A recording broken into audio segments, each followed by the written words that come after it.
ஓம் நமச்சிவாய. திருச்சிற்றம்பலம். சிவாய நமக, சிவசிவாய நமக. நான் உன்னிடம் ஒன்றை தருவதற்காக பலமுறை வந்தேன். ஆனால் நீயோ என்னை அலட்சியம் செய்துவிட்டு அவ்வப்போது வேறு பக்கம் திரும்பி விடுகின்றாய். இதுவரை உனக்கு கை கேட்டியது கை நழுவி போனிக் கொண்டே இருந்ததல்லவா? எதனால் என்று நினைக்கின்றாய்? கண் முன்னே இருந்தது காணாமல் போனது போன்ற சூழ்நிலைகள் எல்லாம் உனக்கு வந்து கொண்டே இருக்கிறதல்லவா? எதனால் என்று யோசித்தாயா? காணாமல் போனது கண் முன்னே வந்தது போன்ற சூழ்நிலைகள் எல்லாம் இனி முடிவுக்கு வரப்போகின்றது. அதனால்தான் இந்த முறை உன்னிடம் இதை கொடுத்தே ஆக வேண்டும் என்ற முடிவோடு நான் வந்திருக்கிறேன். நிச்சயம் நல்ல முடிவு உனக்கு கிடைக்கும். உன் வாழ்வில் ஒரு புதிய மாற்றம் வரும். எது உனக்கு ராசி இல்லாத நாள், ராசி இல்லாத தினம் என்று நினைத்து கொண்டிருக்கின்றாயோ அதை இப்போது ராசியான தினமாக மாற்றப் போகின்றேன். ஏற்கனவே நான் சொன்னபடி உனக்கான நல்வினைகள் எல்லாம் செயல்பட ஆரம்பித்து விட்டன. சில விஷயங்கள் உனக்கு முட்டுக்கட்டையாக இருந்தாலும் உன் முன்னேற்றத்தை தடுக்க யாராலுமே இனி முடியாது. நீ இதுவரை எவ்வளவு நல்வினைகளை செய்திருந்தாயோ அந்த நல்வினைகள் எல்லாம் இப்போது செயல்பட ஆரம்பித்து விட்டன. இனி உனக்கு கவலையே கிடையாது என் தங்கமே. கைக்கு எட்டியது வாய்க்கு கிடைக்கவில்லை என்று கை நழுவி போனது எல்லாம் இனி உன் கண் முன்னே வரப்போகின்றது. காணாமல் போனது எல்லாம் ஒரு முடிவுக்கு வரப்போகிறது. உன் வாழ்வில் ஒரு புதிய மாற்றம் நிச்சயமாகவே வரும். பயப்படாதே, கலங்காதே. முட்டுக்கட்டையாக இருந்தவைகள் எல்லாவற்றையுமே அந்த நல்வினைகள் உடைத்து எறிய போகிறது. உன்னுடைய முன்னேற்றத்தை தடுக்க இங்கு யாருமே கிடையாது. அதை நீ மனதில் வைத்துக்கொள். உன்னுடைய பரபரப்பான வாழ்வின் நடுவே அவ்வப்போது சில நிமிடம் தியானங்கள் செய்வது உனக்கு தேவையான ஒன்று. புரிகிறதா? உனக்கு அலட்சியம் வேண்டாம். நீ உன் கவலைகளை என்னிடம் தெரிவித்தாய். ஆனால் நான் உன் கவலைகளை பற்றி உன்னிடம் பேசுவதை விட அதை நீ கடந்து போகும் ஆக்கப்பூர்வமான வழிகளை பற்றி பேசுவதையே நான் விரும்புகின்றேன். உன்னுடைய அனைத்து கவலைகளும் எனக்கு தெரியும். எல்லாவற்றையும் அறிந்தவன் நான். இந்த உலகில் எல்லாம் சரியானது போல் தோன்றும் போது நீ வேகம் எடுப்பாய். அது உன்னை இடறி விழச் செய்யும். ஆனால் நிதானமும் நீ செய்த தானமும் தான் உன்னை தாங்கிக் கொண்டிருக்கும். கவலைப்படாதே, அது உனக்கு மிக சக்தியாகவே இருக்கும். நிதானத்தில் இருக்கும்போது முடிவெடுக்க வேண்டும். நிதானம் தவறும்போது நீ தியானம் செய்ய வேண்டும். அப்படி இருந்தால்தான் நீ செய்யும் ஒவ்வொரு செயலுமே நன்றாக முடியும். எல்லாமே நல்லதாகவே நடக்கும். நிதானத்தோடு முடிவெடுக்கும் எல்லாம் நிச்சயம் வெற்றி பெறும். வேகமாக அவசரமாக எந்த ஒரு முடிவும் எடுக்கக்கூடாது. அதில் உனக்கு பெரிய ஆபத்து மட்டும்தான் நிறைந்திருக்கும். நான் சொல்வது புரிகிறதா? உன் வாழ்க்கை நிச்சயம் கிடைக்கும். புதிய மாற்றத்தோடு நல்வாழ்க்கையை உன்னிடம் நான் கொண்டு வந்து சேர்ப்பேன். நல்லது நடந்து கொண்டே இருக்கும். உன்னை விட்டு சென்றதெல்லாம் உன் கை வந்து சேரும் இந்த நல்நாளில். எப்படி தெரியுமா? நீ மகிழ்ச்சியாக இருக்கப் போகின்றாய். எப்படி தெரியுமா? உனக்கு துணையாக நான் இருக்கின்றேன். உனக்கு வேண்டியது எல்லாவற்றையுமே நான் கொடுக்கப் போகின்றேன். உன் கை நழுவி போனது எல்லாம் இன்று உன்னை வந்து சேரப்போகின்றது. காலை எழுந்ததுமே என்ன வாக்கு எனக்காக கடவுள் சொல்ல வந்திருக்கிறார் என்று பார்க்க வேண்டும். ஏனென்றால் உன்னுடைய மனம் எதையோ பறிகொடுத்தது போல இருக்கின்றதல்லவா? உன் மனதில் சில கவலைகளுடன் நேற்று உறங்கி போனாய். அதை கண்டு நல்ல செய்தியை சொல்வதற்காக நான் இப்போது ஓடி வந்திருக்கின்றேன். ஒவ்வொரு காலகட்டத்திற்கும் என்ன நடக்க வேண்டுமோ அதுதான் நடந்திருக்கின்றது. ஆனால் இது நிரந்தரமல்ல. இதுவும் மாறும். உன் மனதில் உள்ள அந்த சுமைகளை இறக்கி வைத்துவிட்டு அடுத்த நொடி உன்னுடையதாக இருப்பதற்கு அதை எப்படி நீ சிறப்பாக ஆக்கப் போகின்றாய் என்பதில் கவனத்தை செலுத்து. நான் உன்னோடு இருக்கின்றேன். அடுத்த நொடியை மகிழ்வுடையதாக மாற்றி காமிக்கப் போகின்றேன். உன் வாழ்க்கை என்னுடைய கையில் இருக்கிறது. உன்னை விட்டு போனதை பற்றி நீ கவலைப்பட்டு கொண்டிருந்தாய் அல்லவா?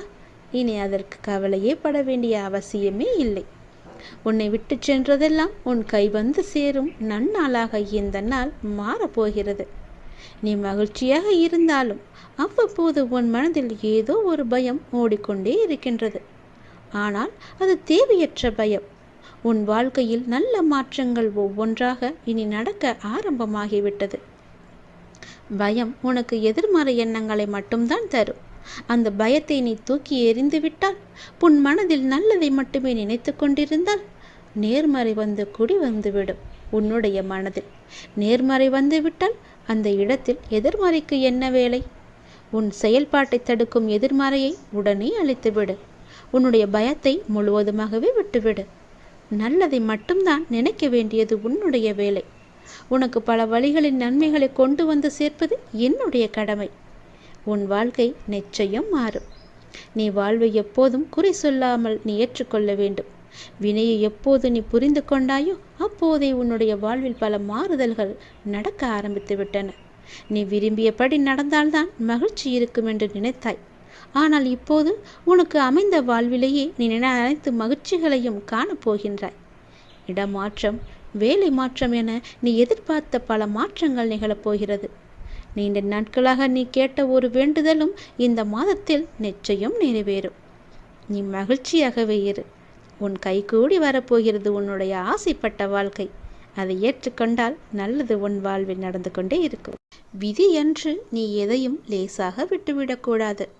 இறைவனிடம் தொடர்ந்து நீ வேண்டிக் கொண்டே இரு. விதிக்கும் விதி விலக்கு என்று ஒன்று இருக்கிறது. அது இறைவனிடம் மட்டுமே இருக்கின்றது. இறைவனின் திருவடி பட்டதுமே உன்னுடைய தலையெழுத்து நிச்சயம் மாறும்.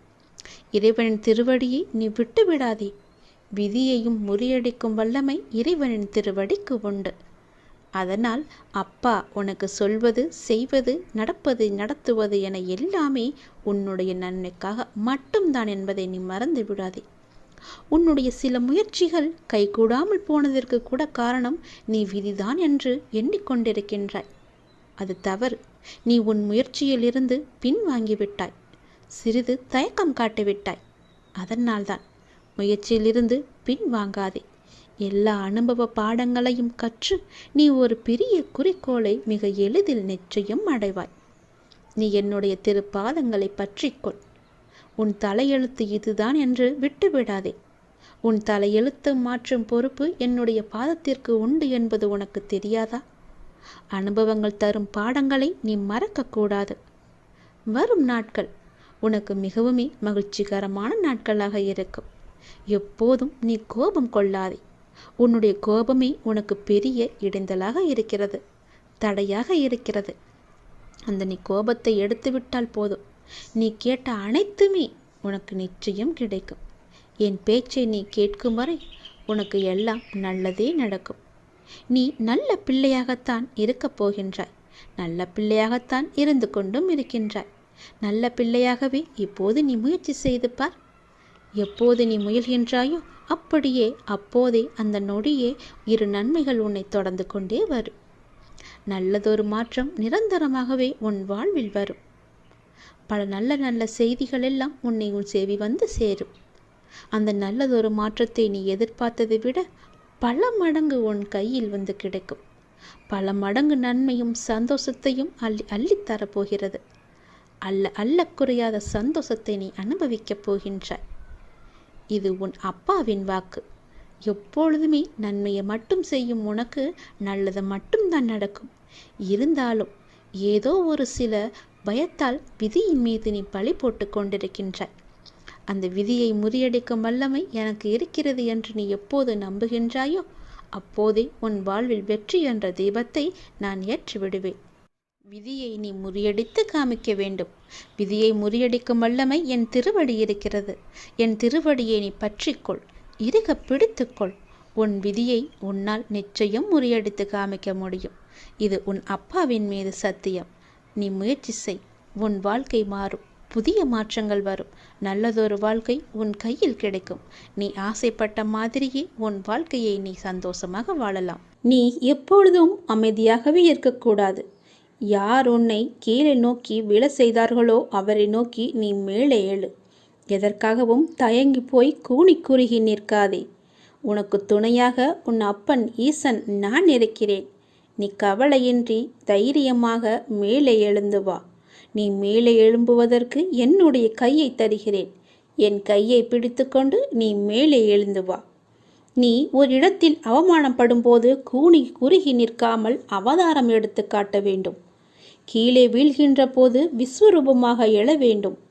உன் மனம் புண்படுகின்ற போது எல்லாம் புன்னகை செய். அதுவே அவர்களுக்கு மிக பெரிய தண்டனையாகிவிடும். நீ அவர்களிடம் வாதாடுவதை விட்டுவிட்டு நான் அவர்கள் முன்னையில் வாழ்ந்து காட்டுவேன் என்ற சபதம் எடு. நீ அன்பிற்காக ஏங்கி தவிக்கும் ஒரு இதயத்தை எந்த நிலையிலுமே அலட்சியப்படுத்தாதே. உன்னுடைய அன்பிற்காக ஏங்கி தவிக்கும் பல பேர் இருக்கின்றனர். உன்னை உயிராய் நினைக்கும் உறவு உன்னை விட்டு போகப் போகிறது. அதனால் உன்னுடைய கோபத்தை நீ விட்டுவிடு. அலட்சியப்படுத்தாதே அவர்களை. ஏனெனில் அதனை விட இவ்வுலகில் பெரிய பாவம் எதுவுமே இல்லை. உன்னை நம்பி வந்த உறவு அது. ஒருவனிடம் தர்ம சிந்தனை இருக்கும் பொழுது அந்த தர்மமே அவன் எதிர்காலத்தை பார்த்து கொள்ளும்.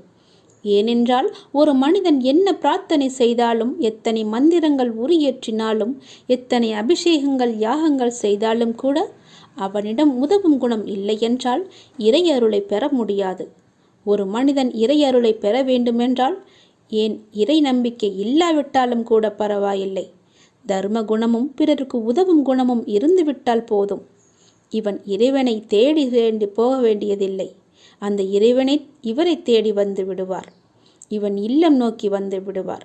எவன் அதிக அளவு தர்மம் செய்கிறானோ அவனிடம் இறையே வந்து கையேந்தும். அந்த அளவுக்கு தானத்திற்கு அவ்வளவு ஒரு மகிமை. பக்தினி, நீ இப்போது ஏன் குழம்பி போயிருக்கிறாய்? உனக்கு என்ன வர வேண்டும்? உனக்கு ஆரோக்கியம், பொருளாதாரம், மன நிம்மதி எதுவாக இருந்தாலும் என்னிடம் கேள். நான் உனக்கு தருகிறேன். நீ யாரிடமும் போய் கையேந்த வேண்டாம். நீ கவலைப்படாதே. யாரிடமும் கையேந்தும் நிலைப்படி நான் உன்னை வைக்க மாட்டேன். உன்னுடைய எல்லா பிரச்சனைகளுமே நான் தீர்த்து விடுகிறேன். என்னை நம்பு. என்னை முழுவதுமாக நம்பு. ஒரு முறையாவது, தினமும் ஒரு முறையாவது என்னுடைய பெயரை சொல்லி என்னை கூப்பிடு. உன் குழப்பங்களுக்கு எல்லாவற்றிற்குமே நான் விடை தருகிறேன். உனக்கு என்ன வர வேண்டும் கேள். நான் உனக்கு தருகிறேன். எடுத்துக்கொள். சந்தோஷமாக வாழ்.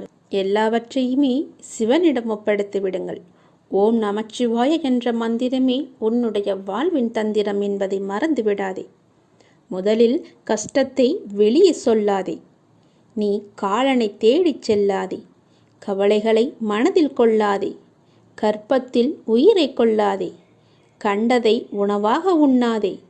கண்டவர்கள் மனதை கில்லாதே. காசுக்காக தன் மானத்தை இழக்காதே.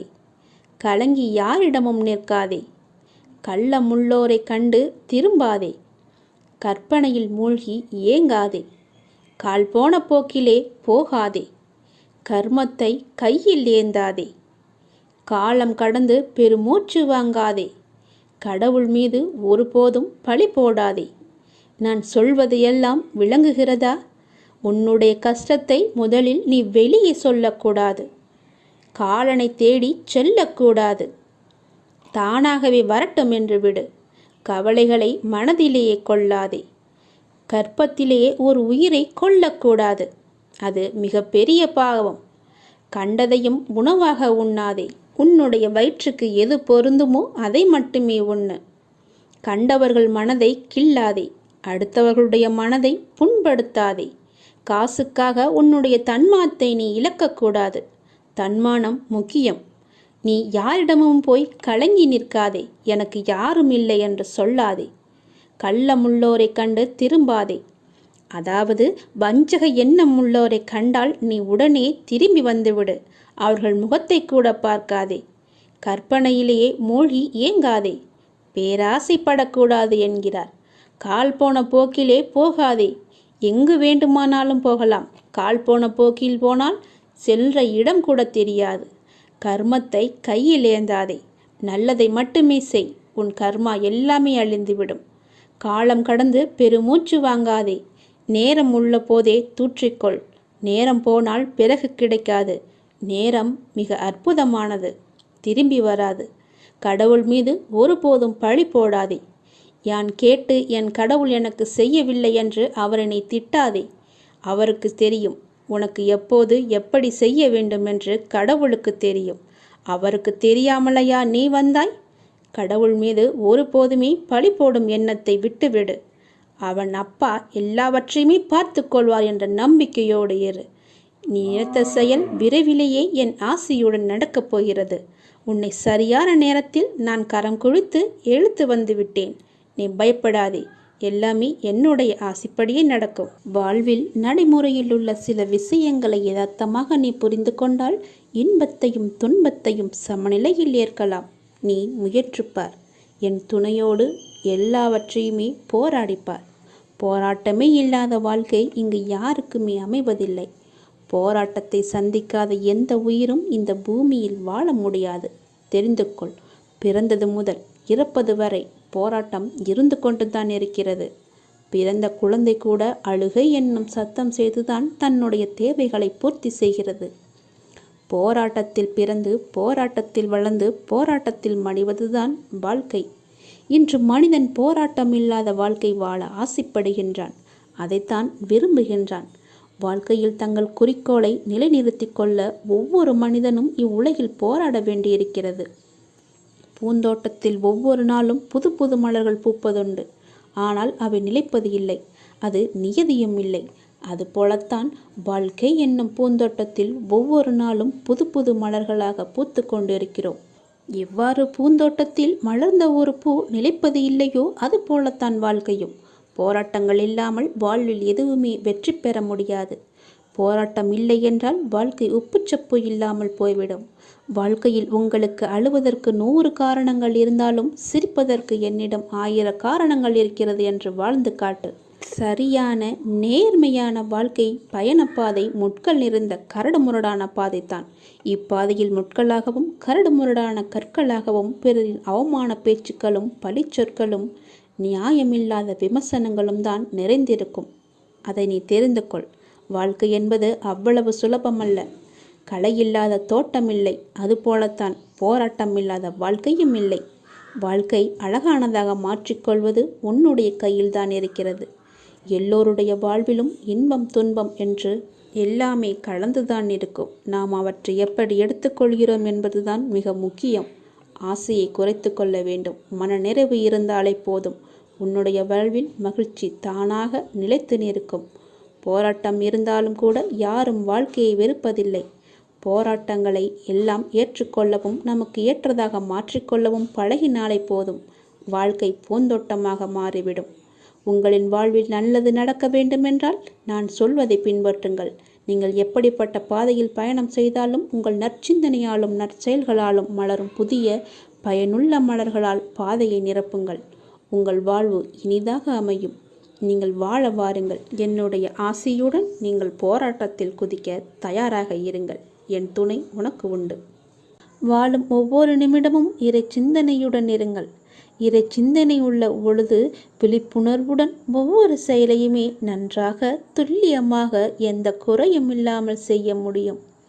விழிப்புணர்வுடன் நீங்கள் செய்யும் எந்த செயலும் தவறாவதற்கு வாய்ப்பே கிடையாது. விழிப்புணர்வுடன் செய்யும் செயல்கள் நிச்சயம் ஒரு நாள் வெற்றியை தரும். உங்களுக்கு கிடைக்கும் வெற்றிக்கும் தோல்விக்கும் நிச்சயமாக ஒரு காரணம் இருக்கும். இரண்டையும் ஒன்றாக எடுத்துக்கொள்ள நீங்கள் முயற்சி செய்யுங்கள். வெற்றிக்காக மட்டும் செயல்களை செய்யக்கூடாது. ஒவ்வொரு செயலையும் இறைவனுக்காக நீங்கள் செய்யுங்கள்.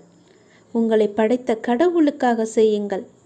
எந்த ஒரு எதிர்பலனையும் பார்க்காமல் எதிர்பாராமல் எதிர்பார்ப்புகள் இன்றி நீங்கள் செய்யும் ஒவ்வொரு செயலுமே அந்த இறைவனை போய் சேரும். உங்களுடைய புண்ணிய கணக்கில் சேரும். அதற்கு நிச்சயமாக பல மடங்கு பலன்கள் உங்களை தேடி தானாக வந்து சேரும். ஒவ்வொரு நாளின் முடிவிலும் நீங்கள் இறைவனுக்கு நன்றி சொல்ல பழகுங்கள். கண்டிப்பாக அன்றைய நாளில் நன்றி சொல்வதற்கு என்று ஏதேனும் ஒன்று நடந்திருக்கும். அதை நினைத்து இறைவனுக்கு நீங்கள் நன்றி சொல்லுங்கள். விடியும் பொழுது இறைவனின் ஆசியுடன் தொடங்குங்கள். முடியும் இரவும், அதாவது அன்றைய நாளின் முடிவும் இரவும் நன்றி சொல்லி உறங்குங்கள். மறுநாள் காலை உங்களுக்கு நல்ல நாளாகவே அமையும். இன்று எங்களுக்கு அமைத்து கொடுத்ததற்கு மிகவும் நன்றி இறைவா என்று இறைவனுக்கு நீங்கள் நன்றி சொல்லுங்கள். ஒவ்வொரு நாளின் தொடக்கத்திலும் இறைவன் மீது முழு நம்பிக்கையுடன் நீங்கள் தொடங்கி பாருங்கள். உங்கள் வாழ்வு எப்படி இருக்கிறது, அன்றைய நாள் எப்படி அமைந்திருக்கிறது என்று தானாகவே தெரிய வரும். எழுந்திருக்கும் பொழுது சட்டென்று எழுந்திருக்காமல் இறைவனின் பெயரை சொல்லிவிட்டு எழுந்திருங்கள். நன்றாகவே இருக்கும். ஒரு நிமிடம் சுதாரித்து கொண்டு பிறகு ஏந்திரியுங்கள். அப்பாவின் பெயரை சொல்லி எழுந்திரியுங்கள். உங்கள் வாழ்க்கை மீது உங்களுக்கு இருக்கும் அக்கறையை விட உங்களை படைத்த இறைவனுக்கு நிச்சயமாகவே அதிக அக்கறை இருக்கும். நம்புங்கள், நன்றாக நீங்கள் வாழ்வீர்கள். இதனை உணர்ந்தால் இறைபலமும் மனோபலமும் உங்களிடம் அதிகரிக்கும் தானாகவே. இறைவனின் அருளும் ஆசியும் உங்களிடம் நிறைந்திருக்கும் முழுவதுமாகவே. எப்போதும் இறைவனின் அருளோடும் ஆசையோடும் நாம் தொடங்கும் நாள் வெற்றி நாளாகவே நமக்கு அமையும். இறைவனுக்கு நன்றி சொல்ல மட்டும் நீங்கள் மறந்து விடாதீர்கள். இறைவனின் நாமத்தை ஜெபித்து கொண்டே இருங்கள்.